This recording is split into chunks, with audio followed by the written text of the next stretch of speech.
Hostel విషయంలో కాంగ్రెస్ పార్టీగా మేమందరం కూడా బాధపడుతూ మేము ఒకటే ఇవాళ గౌరవ రేవంత్ రెడ్డి గారికి ఒకటే విజ్ఞప్తి చేస్తా ఉన్నాం. అసలు ఈ రాష్ట్రంలో జరుగుతున్నటువంటి అలజడులకు, ఈ రాష్ట్రంలో జరుగుతున్నటువంటి కుట్రలకు మీరు వెంటనే విచారణ చేయమని చెప్పేసి గౌరవ ముఖ్యమంత్రి రేవంత్ రెడ్డి గారిని విజ్ఞప్తి చేస్తా ఉన్నాను. ఎంతో నమ్మకంతోని పేద వర్గాలు, బలహీన వర్గాలు వాళ్ళ పిల్లల్ని హాస్టల్కి పంపిస్తే, చదువుకోమని పంపిస్తే గవర్నమెంట్ ఒకవైపేమో డైట్ ఛార్జీలు పెంచుతూ వాళ్ళకు మంచి విద్యను అందించడం కోసం అనేక రకాల చర్యలు తీసుకుంటున్నటువంటి ఈ తరుణంలో మాకు ఒక డౌట్, అనుమానం కలుగుతా ఉంది. ఏంటంటే దీని వెనుక ఒక కుట్ర దాగి ఉన్నది. లగచర్ల సంఘటన అయితేంది, దిలావర్పూర్లో జరిగినటువంటి ఆందోళన అయితేంది, హాస్టల్లో జరుగుతున్నటువంటి ఫుడ్ పాయిజన్ లో వెనుక అయితేంది, ప్రతి దాని వెనుక టీఆర్ఎస్ బీఆర్ఎస్ పార్టీ యొక్క కుట్ర దాగి ఉన్నది. దానికి కారణము ఇవాళ మనందరికి కూడా తెలుసు. ఆ హాస్టల్లో జరిగినటువంటి ఫుడ్ పాయిజన్ కన్నా ముందు వీళ్ళందరూ కూడా భోజనం చేశారు అక్కడ. ఎవరెవరంటే నమస్తే తెలంగాణ పత్రిక విలేకరి, ఎంఆర్ఓ, హెడ్ మాస్టరు, అక్కడ టీచరు, వీళ్ళందరూ కూడా భోజనం చేశారు.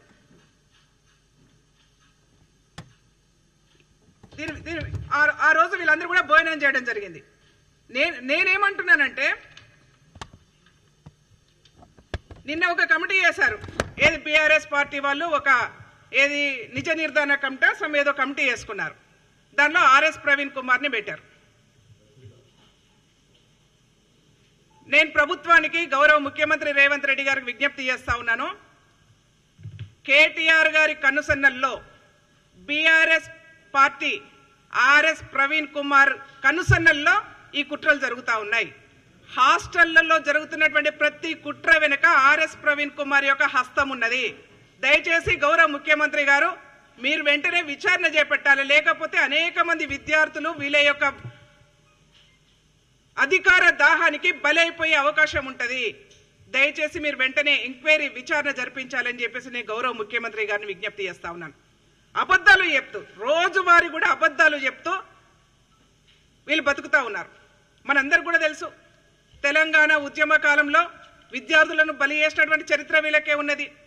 ఇవాళ అధికార దాహం కోసం కూడా మరొక్కసారి విద్యార్థులను బలి చేసే ప్రయత్నం, కుట్ర జరుగుతూ ఉన్నది ఈ రాష్ట్రంలో. దయచేసి విచారణ చేయండి. ఈ కుట్రలకు పులి స్టాప్ పెట్టాలి. లేదంటే పిల్లలు వాళ్ళ యొక్క హాస్టళ్లకు విద్యార్థులను పంపించాలంటే తమ బిడ్డల్ని భయపడాల్సిన పరిస్థితి వస్తుంది ఈ రాష్ట్రంలో. మనమేమో మంచి విద్యను ఇవ్వాలనుకుంటా ఉన్నాం, మంచి భోజనం పెట్టాలనుకుంటా ఉన్నాం, మంచి కాస్మెటిక్ ఛార్జీలు ఇచ్చి వాళ్ళని మంచిగా బతకాలని చెప్పేసి మంచి విద్యను అందించడం కోసం ప్రయత్నం చేస్తూ ఉన్నాం. ఒకవైపేమో స్కిల్ యూనివర్సిటీలు ఏర్పాటు చేస్తూ ఉన్నాం. ప్రపంచంలో ఒక నాణ్యమైన విద్య ఇవ్వడం కోసం ప్రపంచంలో ఎక్కడ కూడా ఈ జరగనటువంటి ఒక నిర్ణయం ఇవాళ తెలంగాణ రాష్ట్రంలో జరుగుతూ ఉంది. స్కిల్ యూనివర్సిటీ పెట్టాం ఒకవైపు. అంటే ఇవన్నీ జరుగుతున్నప్పుడు ఏంటంటే మాకు అనిపిస్తూ ఉందంటే విద్యార్థులు మంచి విద్యను పొందే ప్రయత్నం ఇవాళ కాంగ్రెస్ పార్టీ చేస్తుంటే దాన్ని విచ్ఛిన్నం చేసే ప్రయత్నం ఇవాళ బీఆర్ఎస్ పార్టీ వాళ్ళు చేస్తూ ఉన్నారు. ఒక 2 ఉదాహరణలు చెప్తాను నేను. ఒక ఆమె ఎవరు, హరీష్ రావు గారు ఒక స్టేట్మెంట్ ఇచ్చారు, గురుకుల పాఠశాలలో జరిగినటువంటి విద్యార్థుల ఆత్మహత్యలు అని చెప్పారు. నేను 2 ఉదాహరణలు చెప్తాను మీకు. కాగిత సందీప్ జగిత్యాల. ఈ సందీప్ అయినట్టు ఏంటంటే కాలేజ్ డ్రాపర్. నేను 2 ఉదాహరణలు మీ దృష్టికి తీసుకురాదలుచుకున్నాను, వీళ్ళు ఎన్ని అబద్ధాలు చెప్తున్నారు అనేది. సందీప్ అనట ఆయన కాలేజ్ డ్రాపరు, మానసికంగా ఇబ్బంది పడుతూ ఆత్మహత్య చేసుకుంటే ఆయనను కూడా గురుకుల పాఠశాలలో ఆత్మహత్య కింద వృద్ధే ప్రయత్నం చేశారు.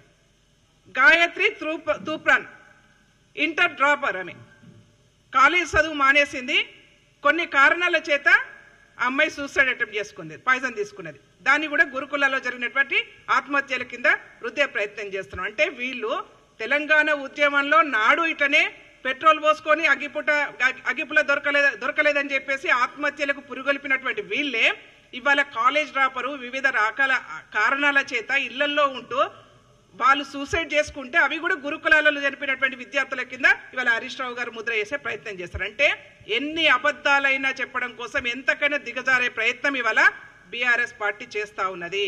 ముఖ్యంగా ఇవాళ మనందరికి కూడా తెలుసు, లగచర్ల సంఘటన అయితే ఏంది, దిలావల్పూర్ సంఘటన అయితే ఏ కుట్ర కోణం చూసినా, ఏది మనకు గ్రూప్ 1 ఎగ్జామ్ లో జరిగినటువంటి అలజడి అయితేంది, రాష్ట్రంలో ఏ అలజడి జరుగుతున్నా ఆ అలజడి ఎక్కడ కనిపిస్తా ఉందంటే మూలాలన్నీ కూడా బీఆర్ఎస్ పార్టీ ఫామ్ హౌస్ నుంచి జరుగుతూ ఉన్నాయి.